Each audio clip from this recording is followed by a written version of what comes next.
ધતિંગ ધ્વસ્ત. ગુજરાતમાં અનેક જગ્યાએ ધર્માંતરના ધતિંગ ચાલે છે. સરકારી જમીન પર ગેરકાયદે ધાર્મિક સ્થાનો ઊભા કરી દેવાય છે. તેની આડમાં ગરીબ, અશિક્ષિત અને આદિવાસીઓનું ધર્મ પરિવર્તન પણ કરવામાં આવે છે. આવો જ એક ખેલ થોડા સમય પહેલા જ ખેડાથી ઝડપાયો. સ્ટીવન મેકવાન નામના દુતારાની ધરપકડ થઈ. હવે તેની ગેરકાયદે મિલકત પર બુલડોઝરનો પ્રહાર કરાયો છે. જુઓ ધર્માંતરના ગેરકાયદે ખેલ સામે શું કાર્યવાહી થઈ છે. આવો જોઈએ, જાણીએ, સમજીએ.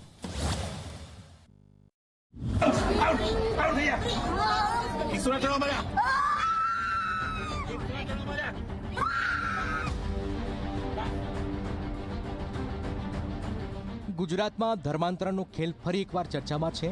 ગરીબી અને અભણતાનો ફાયદો ઉઠાવીને ધર્મ પરિવર્તન કરાવવાનું કાળું કૌભાંડ હવે ખુદ સરકારની રડાર પર આવી ગયું છે. ખાસ કરીને દક્ષિણ ગુજરાતના તાપી જેવા જિલ્લાઓમાં ભોળા આદિવાસીઓને લોભ, લાલચના સપના બતાવીને તેમના મનમાં ધર્માંતરણનો ઝેર ગોળવામાં આવી રહ્યો છે. અને હવે તો તાપી જેવા જિલ્લાઓ તો રેડ ઝોનમાં પણ આવી ગયા છે. માત્ર દક્ષિણ જ નહીં, મધ્ય ગુજરાતમાંથી પણ ધર્માંતરણનો મોટો ખેલ પકડાયો છે. નડિયાદમાં સ્ટીવન મેકવાન નામના શખ્સની ધરપકડ થઈ. આ એ જ શખ્સ છે કે જે ખોટી રીતે લોકોને ફોસલાવીને ધર્મ પરિવર્તન કરાવતો હતો. ગરીબોને પૈસાની લાલચ, રોજગારનો વાયદો અને ચમત્કારના સપના બતાવી ભોળા હિન્દુ અને ક્રિશ્ચિયન બનાવવા પાછળનો કાળો કારોબાર ચલાવતો હતો.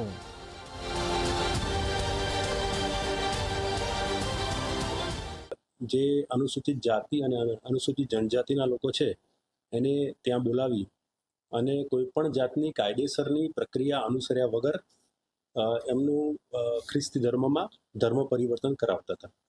તેઓને ચમત્કાર, લોભ, લાલચ આપવામાં આવતી અને તેમની જે અજ્ઞાનતા અથવા જે તેઓ ભણેલા ગણેલા ઓછા હોવાના કારણે એનો લાભ ઉઠાવી અને ડ્યુ પ્રોસેસ ફોલો કર્યા વગર એમનું ધર્માંતરણની પ્રક્રિયા હાથ ધરવામાં આવતી. હવે નડિયાદમાં જ્યાં ખેલ ચાલતો હતો તે ચર્ચ સરકાર જમીન પર બનાવવામાં આવી હોવાનું પણ સામે આવ્યું.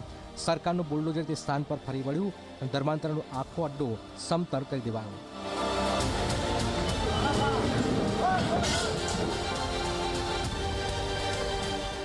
નડિયાદ શહેરમાં હાલ વિવિધ જગ્યાએ દબાણ દૂર કરવાની કામગીરી ચાલુ છે. જેમ ફરિયાદ આવતી હોય તે રીતે પણ અમે દબાણ દૂર કરીએ છીએ.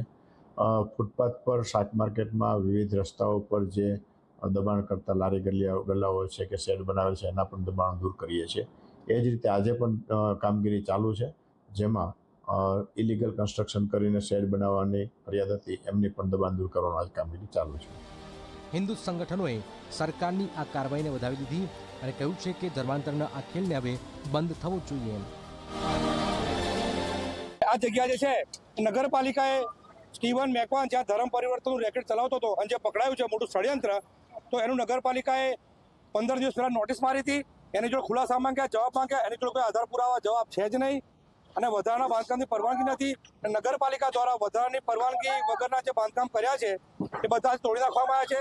આગળ પણ જે આવી પ્રવૃત્તિઓ કરશે એ બધાના ગેરકાયદેસર મકાનો આ રીતે તોડી નાખવામાં આવશે. એટલે ફરી કહું છું કે કાયદામાં રહેજો તો ફાયદામાં રહેશો. સરકાર સક્રિય છે, પણ હવે જનતા પણ જાગવું પડશે, કારણ કે જો સમયસર અવાજ નહીં ઉઠાવવામાં આવે તો ધર્માંતરણનું ધતિંગ ચાલુ જ રહેશે. આ ફક્ત પોતાના ધર્મ પ્રત્યે કટ્ટરવાદી નહીં, પરંતુ સનાતન માટે સંસ્કૃતિ અને સંસ્કારની લડાઈ છે. નચિકેત મહેતા, ઝી મીડિયા, ખેડા.